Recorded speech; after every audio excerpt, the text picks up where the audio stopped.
Hi friends, welcome to Indian Recipes Tamil. நம்ம இன்னைக்கு தீபாவளி ஸ்பெஷலா அதிரசம் எப்படி செய்யறதுன்னு பார்க்க போறோம். இது நம்மளோட பாரம்பரியமான ஒரு ஸ்வீட் ரெசிபி. அந்த காலத்துல தீபாவளி சமயத்துல எல்லார் வீட்லயும் இந்த அதிரசம் செஞ்சிருப்பாங்க. ஆனா இன்னைக்கு ஜெனரேஷன்ல இது செய்யறது ரொம்ப கம்மியாயிருச்சு. ஏன்னா இது ரொம்ப டஃப்பான ரெசிபின்னு நினைச்சிட்டு யாருமே ட்ரை பண்றது இல்ல. முக்கியமா அதிரசம் மாவு சேர்க்கறது ரொம்ப கஷ்டம். அது எண்ணெயில போடும்போது பிரிஞ்சு போயிடும், வெடிக்கும். இந்த மாதிரி நிறைய ப்ராப்ளம்ஸ் மனசுல ஓடிட்டு இருக்கும். ஆனா அந்த மாதிரி யாருமே பயப்பட தேவையில்லை. அதிரசம் ரொம்ப ஈஸியான ஒரு ரெசிபி. இதை ஒரு டைம் நீங்க செஞ்சு பழகிட்டீங்கன்னா எப்போதுமே நீங்க வீட்டில் தான் அதிரசம் செய்வீங்க. நான் இந்த வீடியோல ஃபுல்லா டீட்டெயிலா ரொம்ப ஈஸியா நிறைய டிப்ஸோட சொல்லி தந்திருக்கேன். ஸோ வீடியோ ஸ்கிப் பண்ணாம பாருங்க. நீங்களும் இந்த தீபாவளிக்கு அதிரசம் செஞ்சு அசத்துங்க. இப்போ வாங்க ஃப்ரெண்ட்ஸ் வீடியோக்குள்ளே போகலாம். ஃபஸ்ட்டு இந்த ரெசிபி பண்ணுறதுக்கு பச்சரிசியை தண்ணியில் போட்டு 12 மணி நேரம் நல்லா ஊற வச்சுக்கோங்க. நான் 2 கப் அளவு பச்சரிசியை எடுத்து ஒரு நைட் ஃபுல்லும் ஊற வச்சுருக்கேன். இது 400 கிராம் அளவு பச்சரிசி இருக்கும். போன தடவை நான் அதிரசம் ரெசிபி அப்லோட் பண்ணியிருந்த போது நிறைய ஃப்ரெண்ட்ஸ் கமெண்ட்டில் சொல்லியிருந்தீங்க மாவு பச்சரிசி எங்களுக்கு கிடைக்க மாட்டேங்குதுன்னு சொல்லி. ஸோ அதுக்காகவே நான் இன்றைக்கி நார்மலாக கடையில் கிடைக்கக்கூடிய பச்சரிசி வச்சு ப்ரிப்பேர் பண்ணி காமிச்சிருக்கேன். ஸோ எந்த அரிசி வேணாலும் நீங்கள் யூஸ் பண்ணலாம், ஆனால் பச்சரிசியாக இருக்கணும். இப்போ பாருங்கள், இந்த அரிசி நல்லா ஊறி இருக்குது. இப்போ அடுத்த ஸ்டெப், நம்ம இந்த தண்ணியெல்லாம் நல்லா வடிச்சிட்டு ஒரு துணியில் இதை நல்லா காய வச்சு எடுக்க போகிறோம். அதுக்காக ஒரு சுத்தமான துணி விரிச்சுக்கோங்க. அதில் நம்ம ஊற வச்சுருக்க அரிசியை கொஞ்சம் கூட தண்ணி இல்லாமல் நல்லா இருத்துட்டு இந்த மாதிரி சேர்த்துக்கோங்க. சேர்த்துட்டு ஃபேன் காற்றுக்கு கீழே வச்சு ஒரு 10 நிமிஷம் இதை நல்லா உலர வச்சுருங்க. இது முழுமையாக ட்ரை ஆகிடக்கூடாது. நம்ம வெயிலெலாம் காய வைப்போம்ல, அந்த மாதிரி ஆகிடக்கூடாது. லேசாக ஃபேன் காற்றுல காஞ்சா போதும். இந்த மாதிரி நல்லா பரப்பி விட்டுட்டு இதை காய வைக்கணும். இப்போது 10 நிமிஷம் ஆயிடுச்சு. இது ஒழுங்காக காஞ்சிருக்கான்னு பார்க்குறதுக்கு நீங்கள் கையில் தொட்டு இப்படி எடுத்தீங்கன்னா உள்ளங்கையில் அங்கங்கே நம்மளுக்கு அரிசி ஒட்டி இருக்கணும். இது கரெக்டான கன்சிஸ்டன்சி. இந்த டைமில் நம்ம இந்த அரிசியெல்லாம் எடுத்து மிக்சி ஜாரில் போட்டு இதை நைஸாக அரைச்சிட்டு வந்துட போகிறோம். உங்களால் முடிஞ்சதுன்னா நீங்கள் ரைஸ் மில்லில் கொடுத்து கூட அரைச்சிக்கிறலாம். நான் வீட்டிலையே மிக்சி ஜாரில் அரைச்சிருக்கேன். நல்லா அரைச்சதுக்கப்புறமா இது போல் ஒரு அகலமான பாத்திரம் எடுத்துக்கோங்க.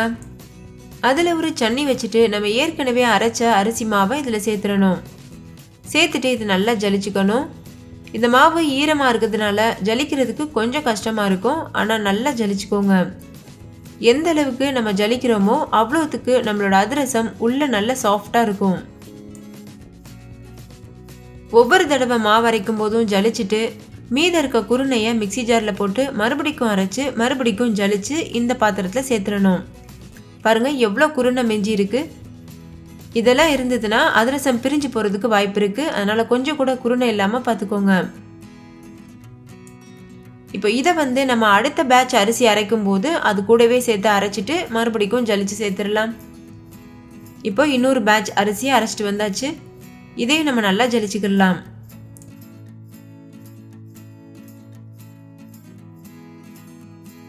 எல்லா மாவையும் நல்லா அரைச்சாச்சு. இப்போ பாருங்கள், நல்லா நைஸான மாவு கிடச்சிருக்கு. இது நல்லா ஈரமாக இருக்கணும். அதுக்காக இந்த மாதிரி நல்லா அமுத்திக்கோங்க. ஏன்னா நம்ம பாகு காய்ச்சணும்ல, அது வரைக்கும் இது ஈரமாக இருக்கணும். அதுக்காக அதை நல்லா அமுத்தி விட்டுருங்க. நல்லா அமுத்தினதுக்கு அப்புறமா இது மேலே ஒரு கிச்சன் டவல் வச்சு மூடிட்டு இதை அப்படியே ஒரு ஓரமாக வச்சுருங்க. இன்னொரு பக்கம் நம்ம பாகு காய்ச்ச ஆரம்பிச்சிடலாம். அதுக்கு நான் இன்னைக்கு வெல்லம் எடுத்திருக்கேன். நம்ம 2 கப் அளவு அரிசி சேர்த்தோம்ல, அதுக்கு 1.5 கப் அளவு வெல்லம் எடுக்கணும். 400 கிராம் அளவு அரிசி சேர்த்தோம். இப்போ நான் 300 கிராம் அளவு வெல்லம் எடுத்திருக்கேன். இப்போ இந்த வெல்லத்தில் கொஞ்சம் போல் தண்ணி சேர்த்துட்டு நம்ம பாகு காய்ச்சிக்கிறலாம். ரொம்ப அதிகம் தண்ணி சேர்த்துடக்கூடாது. ஒரு 1/4 டம்ளர் அளவுக்கு மட்டும் தண்ணி சேர்த்தா போதும். சேர்த்துட்டு அடுப்பை மிதமான சூட்டில் வச்சுட்டு இது நல்லா கரையிறது வரைக்கும் அப்படியே நல்லா கரைச்சி விடுங்க. இந்த வெல்லத்தில் லேசாக மண் இருக்குது, அதனால் இதை நான் வடிகட்டிட்டு அதுக்கப்புறமா பாகு எடுக்க போகிறேன். உங்ககிட்ட நயமான வெல்லம் இருந்ததுன்னா நீங்கள் வடிகட்டாமல் அப்படியே நீங்கள் பாகு எடுக்கலாம். இப்போ பாருங்கள், இது நல்லா கரைஞ்சிருச்சு. இதில் பாகு பதம் வந்துருச்சுன்னா நம்ம வடிகட்ட முடியாது. அதனால் இப்போவே வேறு ஒரு பாத்திரத்தில் நல்லா வடிகட்டிக்கோங்க.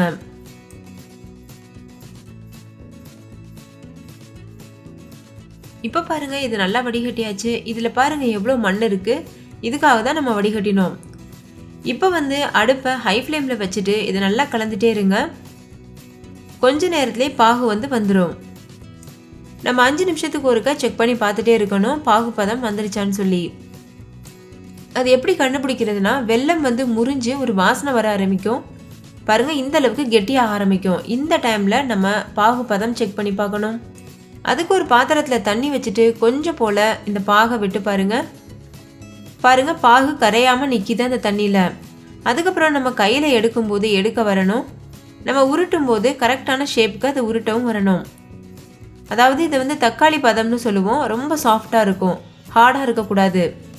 ஹார்டாக இருந்ததுன்னா அதிரசம் வராது, ரொம்ப தண்ணியாக இருந்தாலும் அதிரசம் வராது. அதனால் இந்த மாதிரி நம்ம வந்து ஷேப் அமுக்கணுன்னா கரெக்டாக அது ஷேப் எடுக்கும். இது வந்து கரெக்டான கன்சிஸ்டன்சி. இந்த டைமில் நம்ம ஏற்கனவே செஞ்சு வச்சுருக்கோம்ல மாவு, அதை வந்து நல்லா பிசைஞ்சுக்கோங்க. இந்த மாதிரி பிசைஞ்சிட்டு நம்ம செஞ்சு வச்சுருக்கிற பாகை இதில் சேர்த்துடணும். இந்த நேரத்தில் கொஞ்சம் கூட தாமதிக்கக்கூடாது, ரொம்ப வேகமாக நம்ம வேலை பார்க்கணும். இதில் கொஞ்சம் போல் ஏலக்காய் தூள் சேர்த்துருக்கேன். சேர்த்துட்டு இது ஒரு தடவை நல்லா மிக்ஸ் பண்ணிவிட்டு நம்ம செஞ்சு வச்சுருக்க பாகை வந்து இதில் ஊற்றிடலாம். பாகு பதம் கரெக்டாக வந்த உடனேயே நம்ம ஸ்டவ் ஆஃப் பண்ணிடணும். பாருங்கள், இந்த மாதிரி நம்ம செஞ்சு வச்சுருக்க பாகை இதில் சேர்த்துட்டு இதை நல்லா வந்து கலந்துக்கணும். பாகை சேர்த்ததுமே இந்த மாதிரி கைவிடாமல் நல்லா கலந்துக்கோங்க.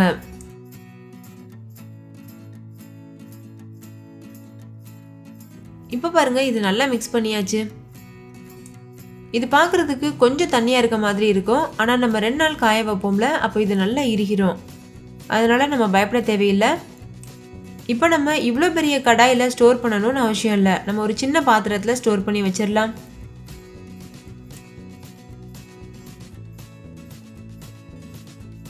இப்போ இந்த மாவை வேற ஒரு பாத்திரத்துக்கு மாற்றியாச்சு. அதுக்கப்புறமா இதில் 1 ஸ்பூன் அளவு எண்ணெய் சேர்த்துக்கோங்க. எண்ணெய் இல்லைன்னா நெய் தடவிக்கிறலாம். இது எதுக்காகனா மேல் மாவு காஞ்சி போகாமல் இருக்கிறதுக்காக. இது அப்படியே ஒரு துணி வச்சு மூடிட்டு 2லேருந்து 3 நாள் வரைக்கும் அப்படியே வச்சுருங்க. ஃப்ரிட்ஜில் வைக்கக்கூடாது, வெளியிலேயே வச்சுருங்க. அப்படி உங்களுக்கு அவசரமாக இது வந்து அதிரசம் சுட்டு பார்க்கணும் அப்படின்னு ஆசையாக இருந்ததுன்னா அட்லீஸ்ட் ஒரு நைட்டு முழுதுமாவது ஊற விடுங்க. இப்போ வந்து இது 1 நாள் ஃபுல்லாக ஊறி இருக்கு. இதில் இப்போ நான் அதிரசம் சுட்டு காமிக்கிறேன். ஆனால் ப்ராப்பராக 2லேருந்து 3 நாள் ஊற விடணும். அப்போ இன்னுமே அதிரசம் நல்லா வரும். நான் வந்து வீடியோக்காக ரொம்ப சீக்கிரமாக சுட்டு காமிக்கிறேன். நம்ம ஊற்றி வைக்கும்போது எவ்வளோ கொஞ்சம் தண்ணியாக இருந்த மாதிரி இருந்தது, நல்லா ஊறினதுக்கப்புறம் எவ்வளோ டைட் ஆயிடுச்சு பாருங்கள். இது எடுக்கும்போது ரொம்ப டைட்டாக இருக்குல்ல, நீங்கள் கையில் பிடிச்சி உருட்டும் போது இலகிடும். அப்படி உங்களுக்கு ரொம்ப டைட்டாக இருக்குது, கையில் உருட்டினா கூட அது இலக மாட்டேங்கிறது அப்படின்னா நீங்கள் 1 ஸ்பூனோ 2 ஸ்பூனோ சுடு தண்ணி ஊற்றி நல்லா பிசைஞ்சிக்கிறலாம். அப்படி நீங்கள் பிசையும் போது அதை நார்மலாகவே இலக்கம் கொடுத்துரும். இப்போ நம்ம உருட்டி வச்சுருக்க மாவை ஒரு கவர் இல்லைன்னா பட்டர் ஷீட்டில் எண்ணெய் தடவிட்டு இது போல் வச்சுருங்க. வச்சுட்டு ஒரு ஃப்ளாட்டான கிண்ணத்தை வச்சு இது போல் அமுத்துனீங்கன்னா அது சூப்பராக ரவுண்ட் ஷேப் கிடச்சிரும். இப்போ இதில் நடுவில் ஒரு சின்ன ஓட்டை போட்டுக்கோங்க. இப்போ நம்ம இதை வந்து எண்ணெயில் பொரிச்சு எடுத்துடலாம். இதோட திக்னஸ் ரொம்ப அதிகமாக இருக்கக்கூடாது, ரொம்ப ஒல்லியாகவும் இருக்கக்கூடாது, மீடியம் சைஸில் இருக்கணும். இப்போது எண்ணெய் வந்து நல்லா சூடாயிருச்சு. எண்ணெய் நல்லா சூடானதுக்கப்புறமா முழுமையாக லோ ஃப்ளேமில் வச்சுட்டு இந்த மாவை உள்ளே சேர்க்கணும். சேர்த்து கொஞ்ச நேரத்துலேயே இதை அப்படியே பூரி மாதிரி மேலெலும்பி வர ஆரம்பிக்கும். அதுக்கப்புறமா நம்ம 2 பக்கம் திருப்பி விட்டு இதை பொரிச்சு எடுக்கணும். இப்போ பாருங்கள், தானாகவே மேலெலும்பி வந்திருக்கு. இப்போ நம்ம கரண்டி வச்சு 2 சைடும் திருப்பி விடலாம். நம்மளோட பாகு பதம் கரெக்டாக இருந்ததுன்னா இந்த மாதிரி எண்ணெயில் போடும்போது கண்டிப்பாக பிரிஞ்சு போகாது. நீங்கள் தைரியமாக பண்ணலாம். ஃபஸ்ட்டு ஹை ஃப்ளேமில் இருக்கணும். மாவை உள்ளே சேர்த்ததுக்கப்புறமா லோ ஃப்ளேமில் வச்சிடணும். முழுக்க முழுக்க லோ ஃப்ளேம்லேயே வச்சு 2 பக்கம் திருப்பி விட்டு பொரிச்சு எடுக்கணும்.